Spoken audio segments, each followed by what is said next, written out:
While I may not have had the opportunity to meet each of you individually this evening, I know that we are connected by the community and its river that I call home.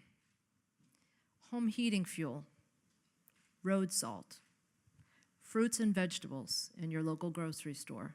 Have you ever stopped to think about where these items come from? At one point, they were stored in Chelsea or along the Chelsea Creek before arriving in all of our homes and in our neighborhoods. My hometown of Chelsea is just 1.8 square miles, yet it is the smallest and second most densely populated city in the entire state, with more than 45,000 residents living in 1.8 square miles. 73% of our population identify as ethnic and racial minorities, and 24% fall below the poverty levels. In neighboring East Boston, at 5 square miles, 3 of which are occupied by the airport, there are more than 55,000 residents that call that neighborhood home. 53% of those folks identify as Latinos, and 17% fall below the poverty levels. Our two communities share the Chelsea Creek.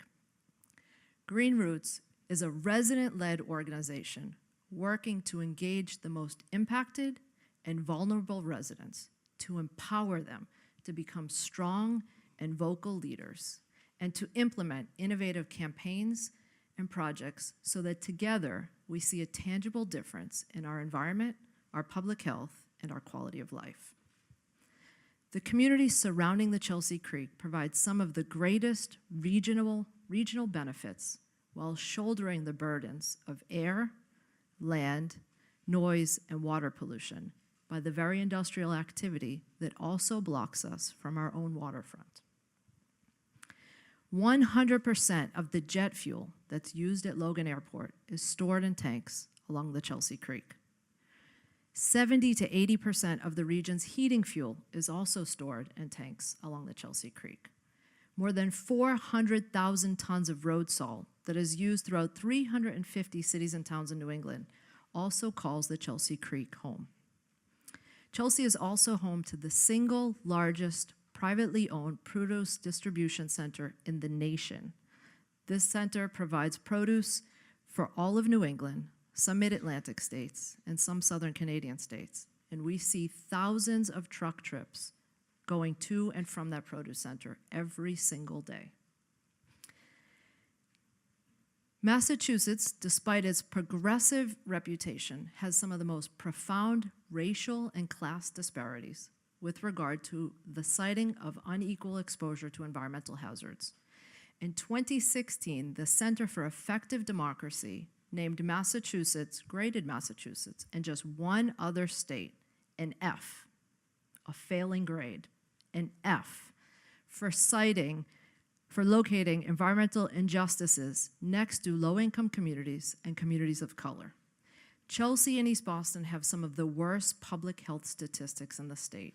We have some of the highest cancer rates, some of the most significant cardiovascular diseases, highest rates of stroke, and the highest rates of asthma hospitalizations in the entire state. We could sit back, given these bleak statistics, as a community, and say, woe is us. Or we could do what we know how to do best. We could organize, empower folks, and change our outcomes for generations to come. And that's what GreenRoots is doing each and every day. And over the course of the last 20 years, we have had some amazing victories. In 2006, we learned that Chelsea's diesel exhaust levels exceeded EPA's reference concentrations by 20%, and our expected lifetime cancer cases caused by diesel pollution were 500 times more likely than all of the other cities in the state of Massachusetts. Armed with this information, we reached out to the folks at the New England Produce Center. We created innovative partnerships, and we successfully applied for $3 million to tackle this issue at the Produce Center. We were successful in retrofitting and repowering 132 dirty diesel engines that resulted in the annual reduction of 2,000 tons of pollutants, which improved our public health.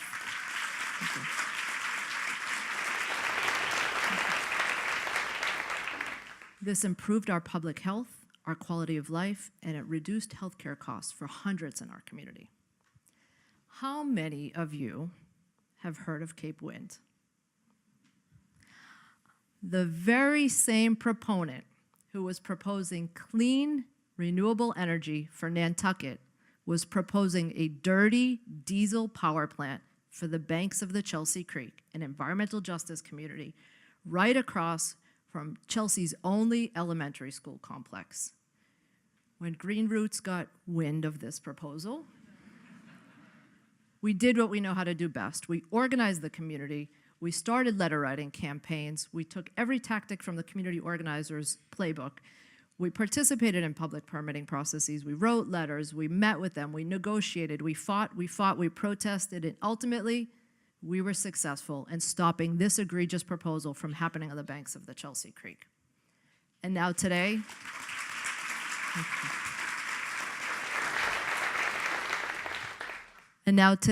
kids like my son who go to that elementary school can play at that playground every single day without having to worry about breathing in those harmful air pollutants.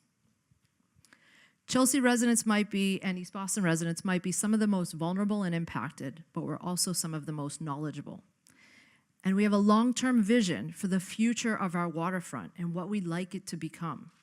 We created this vision in 2004, and since then, we've used it as a roadmap to create public access and opportunities along our waterfront so that we are changing the fate. We are changing the fate of our community so that we're not blocked from that waterfront and so that we do have access. As a kid, a first-generation American, growing up just blocks from the creek, I didn't have access to that river. But I remember going with my dad and my aunt down to the banks of the river, trespassing through private property,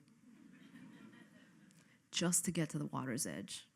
That should never happen. GreenRoots is working every single day to make sure that nobody ever has to trespass on private property to get to their own waterfront. This is the Creekside Commons Park along the Mill Creek River Walk, where we've restored salt marsh wetlands, we've created interpretive bilingual signage, we've created public access where there once was none. GreenRoots has a long-term goal, and over the next 2 years, we have an ambitious plan. We want to increase our parks and open spaces along the waterfront and our urban growing spaces by 6.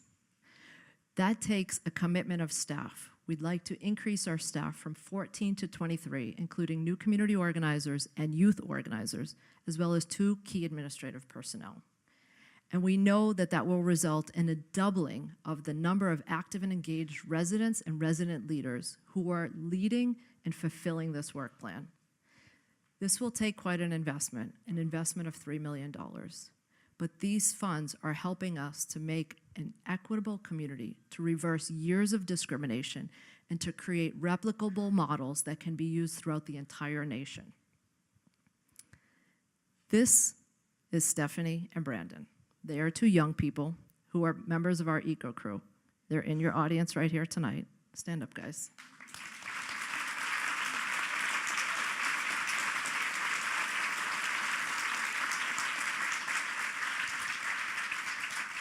They are amazing and dynamic young people.